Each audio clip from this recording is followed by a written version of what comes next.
चला मंडळी, तर मी तयारी केलेली आहे, हा ड्रेस वेअर केलेला आहे आणि आम्ही चाललो आहोत इस्कॉन टेम्पल बघायला. पहिल्यांदाच इकडं आमच्या इकडं खाडीमध्ये अशी शेती लावले, म्हणजे भेंड्याची भाजी जी लावले, तर ते दाखवत होती तुम्हाला. आणि हे इकडं होते. आता आम्ही पोचलो इकडं खारघरच्या इकडं, मग तिकडून जाणार आहोत पहिल्यांदाच. आणि मेट्रोवरून चाललेले आहे, गाडीत बसलो तर आम्ही.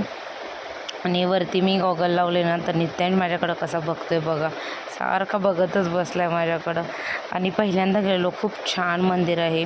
तर तिथं गेल्यावर समजलं की 4:15 वाजता उघडतं. मग थोडीशी शॉपिंग करायला गेलो, मग नंतर मंदिरात आलो. असं एवढं पॉझिटिव्ह फील होतं ना.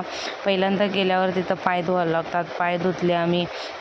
नंतर पुढं जाऊन चालत चालत वरती आलो आणि वरचं एवढं भारी आहे ना, मूर्ती तर एवढी बापरे, मन नुसतं समाधानी होतं. वरती वगैरे असं सगळं आहे, तर फास्टमध्ये दाखवायला भेटतं. तुम्ही नक्की जावा आणि ही